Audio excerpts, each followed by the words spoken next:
నాకే తెలియకుండా నాలో నిన్ను వదిలావే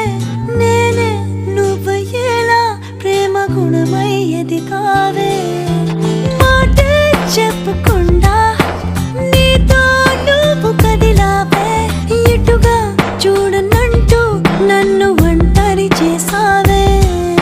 ఏకాంత వేళలో ఏకాంతి లేదురా నలు సంత కూడా